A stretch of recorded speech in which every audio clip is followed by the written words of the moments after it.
ఈరోజు మనం వైకుంఠపాళి అంటే అది ఒక ఆట. ఆ ఆటలో పైకి కిందకి ఉత్సాహము నిరుత్సాహముతో కూడిన ఆట.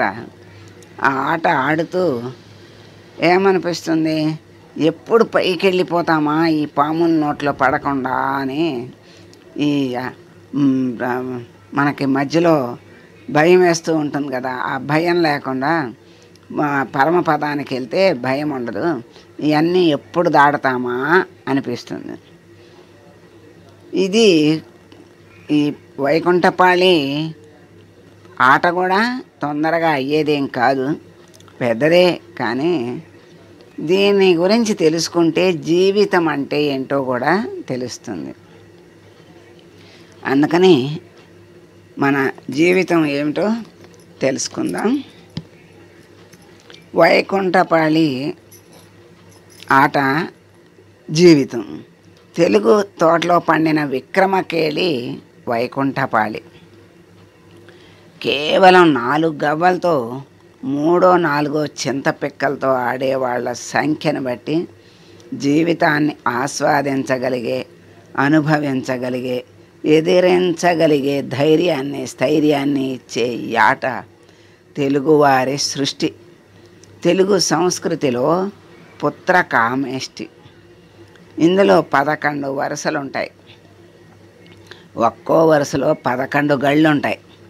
మొత్తం 121 గడులు ఉంటాయి. అవి పూర్తయ్యాక 11 గడులలో పరమపద సోపాన పటము అక్షరాలు రాసి ఉంటాయి. ఆ పైన ధరసింహాసనమైన భంబు గొడుగై తద్దేవత భృతులై సిరి భార్యామణి అయి అన్నట్లుగా 10 మంది దివ్య పురుషుల మధ్యలో శ్రీ మహావిష్ణువు కొలువై ఉంటాడు. చివరకు చేరుకోవలసిన స్థానం అది. అక్కడికి చేరుకునే వరకు జీవితం అనే ఆట ఆడుతూ ఉండాల్సిందే. ఈలోగా 1 నుంచి 121 వరకు ఎక్కుతూ దిగుతూనే ఉండాలి, పడుతూ లేస్తూనే ఉండాలి. అంటే పరమపదాన్ని చేరుకునే వరకు ఈ జనన మరణ సంసార చక్రంలో పడుతూ లేస్తూనే ఉండాలి అని మనకి హెచ్చరిస్తున్నారు. 11 అంటే సంస్కృతంలో ఏకాదశి. ఏకాదశి వ్రతం భారతీయులందరికీ ఆచరణీయం. ఏకాదశి మహాపర్వదినం. ఆ రోజు ఉపవాసము, జాగరణ, దైవస్మరణ అనే 3 కూడా తప్పకుండా చెయ్యాలి. అలా 11 ఏళ్ళు వరుసగా ఏకాదశి వ్రతం చేస్తే పరమపదం చేరుకోవచ్చు అనేది పురాణాల్లో చెప్తూ ఉంటారు. అయితే ఇదంతా ఆధ్యాత్మికం. గెలుపు ఓటములు, మానసిక అనుభూతులు. పరమపదం చేరుకోవడం ఆధ్యాత్మిక పరమార్థం. ఇదొక రకంగా అరచేతిలో వైకుంఠం అంటారు. ఇందులో గొప్ప వ్యక్తిత్వ వికాస సూత్రాలు ఉన్నాయి. నీ ఉన్నతి నీ చేతిలోనే ఉంది అని చెప్తుంది ఈ ఆట. గవ్వలతో గెలవగలమని, జీవితం కోసం రవ్వ పెట్టుకోవద్దని ఉపదేశం చేస్తుంది. ఇందులో చాలా గళ్ళల్లో ఏదో ఒక బొమ్మ, దానికో పేరు ఖచ్చితంగా ఉంటాయి. కొన్ని గళ్ళు అడ్డంగా దాటేస్తూ నిచ్చెనలు ఊరిస్తూ ఉంటాయి. కొన్ని గళ్ళు అమాంతం దించేస్తూ ఉంటాయి. అంతలో ఉత్సాహం, అంతలోనే నిరుత్సాహం. అంతిమంగా ద్వంద్వాతీతమైన పరమశాంతి. ఇది ఆట నడిచే తీరు. ఈ ఆటలో పాములు, నిచ్చెనల గడుల్లోని పేర్లని నిశితంగా పరిశీలిస్తే అద్భుతమైన రహస్యాలు మనకి కనిపిస్తూ ఉంటాయి. ఉదాహరణకి 75వ గడిలో ఒక పాము తల దగ్గర కర్కోటకుడు అని రాసి ఉంటుంది. దాని తోక 10వ గడిలోకి పాకుతుంది. అక్కడ పంది బొమ్మ ఉంటుంది. పాము కరవటం వల్ల కిందికి రావటం అనేది పైకి కనిపించే విషయం. మనకి జీవితంలో కర్కోటకంగా వ్యవహరిస్తే వచ్చే జన్మలో పందై పుడతావని అది ఆధ్యాత్మికంగా హెచ్చరిస్తుంది. పందిలా హీనంగా చూస్తారనేది వ్యక్తిత్వ పాఠం. అలాగే 55వ గడిలో ఒక పాము తల ఉండి దుర్యోధనుడు అని రాసి ఉంటుంది.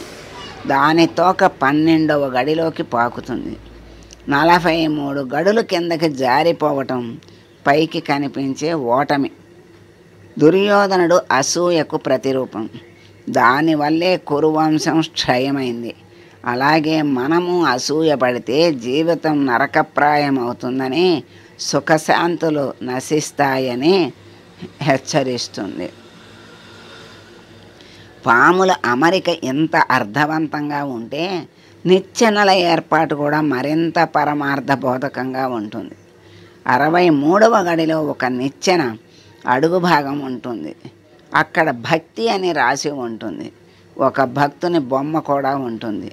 దాని కొస 83వ గడి వరకు సాగుతుంది. అక్కడ బ్రహ్మలోకం అని రాసి ఉంటుంది. బ్రహ్మదేవుని చిత్రం ఉంటుంది.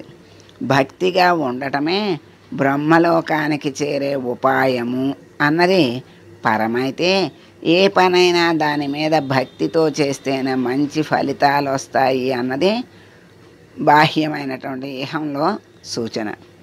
అలాగే 65వ గడిలో ఒక నిచ్చెన మొదలు ఉంటుంది. అక్కడ చిత్తశుద్ధి అని ఉంటుంది. దాని కొస 105వ గడిలో ఉంటుంది. అక్కడ మహాలోకం అని ఉంటుంది. మొత్తం వైకుంఠపాళిలో ఇదే పెద్ద నిచ్చెన. 40 గడులు అమాంతం ఎగబాకచ్చు. ఇదంతా పైకి ఆశ పెట్టే విధానం. చిత్తశుద్ధి ఉంటే మహాలోకాలు నీ కోసం ఎదురు చూస్తూ ఉంటాయని దానిలో ఉన్నటువంటి అంతరార్థం. లోకంలో మహానుభావుడిగా కీర్తి పొందుతారని విశేషమైన అర్థం. ఏ చిత్తశుద్ధి కొరవడటం వల్ల ఇవాళ దేశం అవినీతి ఊబిలో కూరుకుపోయిందో, అటువంటి చిత్తశుద్ధి ప్రాధాన్యాన్ని చిన్నతనంలోనే పిల్లలకు ఆటల రూపంలో నేర్పిన ఏకైక జాతి మన తెలుగు జాతి. ఇంత గొప్ప విషయాన్ని చెప్తూనే చెంతనే పొంచి ఉన్న ముప్పును గుర్తించి జాగ్రత్త పడమనటం ఈ ఆట యొక్క ప్రత్యేకత. సాధారణంగా 105వ గడి వరకు రాగానే ఆటగాడికి కొంచెం గర్వం వస్తుంది. ఇంకా 16 గళ్ళు దాటితే పండిపోయినట్లే కదా అనుకుంటాడు. అక్కడే ఎదురవుతుంది పెద్ద ప్రమాదం. 106వ గడిలో అరుకాషుడు అనే అతిపెద్ద సర్పం ఉంటుంది. దాని నోట్లో పడితే అమాంతం కిందకి జారి మొదటి గడిలోకి అంటే కోతిలోకి వచ్చి పడతాడు. అంటే ప్రముఖుణ్ణి సెలబ్రిటీ అయ్యాను కదా అని గర్వించి ఒక్క పొరపాటు చేసినా మళ్ళీ ఆట మొదటికి రావటం ఖాయమని హెచ్చరించటం అన్నమాట. పైగా వైకుంఠపాళి పరిభాషలో ఒకటిని గుడ్డి అంటారు.